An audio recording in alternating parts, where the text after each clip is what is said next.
Perkenalkan, nama saya Ezra Ferdinand Sengkilis. Saya berkuliah di Institut Pertanian Stiper, disingkat Stiper. Kebetulan saya juga di jurusan kehutanan, yaitu Fakultas Kehutanan dengan minat SHTI, Sarjana Hutan dan Tanaman Industri, dengan nomor induk 21906. Menjelaskan tentang ICT, karena ICT juga berhubungan dengan kehutanan. Jadi apa itu ICT? ICT adalah teknologi informasi dan teknologi, atau lebih sering dikenal dengan bahasa internasionalnya sebagai Information and Communication Technology. ICT itu memang sangat penting dalam perkembangan sektor real di dunia saat ini. Nah, hanya bidang industri atau bisnis saja, ICT memiliki peran yang cukup vital dalam perkembangan dunia pendidikan. Peran ICT dalam pendidikan sangat besar dari segi manfaat dan kelebihan yang dimiliki. Jadi ICT tersebut sangat berperan penting di bidang kehutanan. Jadi pengelolaan teknologi informasi saat ini bagian penting dari pengelolaan hutan. Pengelolaan hutan harus memahami setidaknya implikasi strategi dan taktis dari teknologi ini muncul, dan harus siap untuk membuat perubahan mendasar dalam organisasi mereka untuk mengambil keuntungan dari potensi yang dapat diberikan dengan tepat waktu dan informasi data yang akurat. Hampir semua teknologi ini membutuhkan investasi baru yang cukup besar. Tidak hanya teknologi sendiri, tetapi juga dalam pelatihan personil dan akuisisi serta verifikasi data. Sebuah komitmen yang kuat dan aktif dari top manajemen dalam organisasi. Oleh karena itu, penting jika teknologi baru yang akan diimplementasikan untuk kemajuan organisasi. Lalu, sebuah perusahaan kehutanan atau lembaga yang tidak memiliki up-to-date informasi yang akurat tentang hutan, maka perusahaan tersebut tidak bisa membuat keputusan strategis dan efektif. Informasi ini tentang batas-batas hutan, site quality, kelas umur, kondisi topografi dan tanah, lokasi dan kondisi infrastruktur.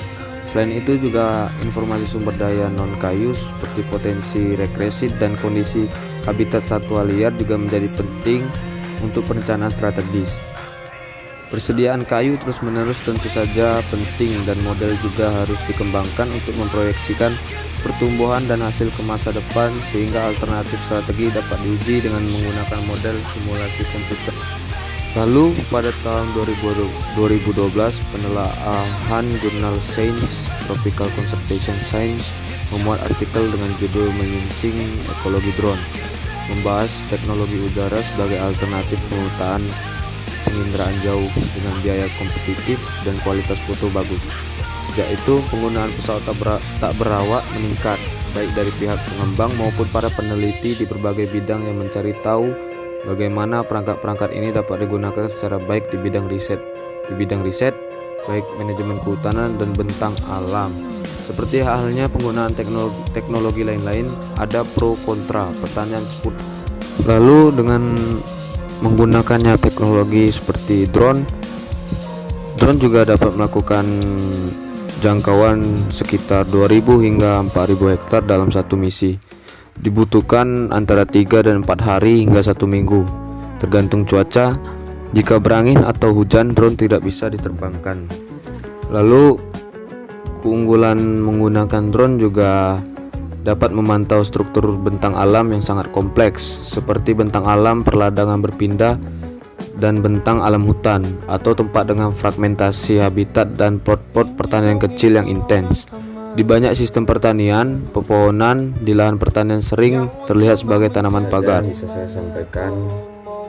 Mungkin bila ada kekurangan, silakan komen atau ada masukan tentang video saya, karena saya juga merasa video saya masih banyak kurang, dan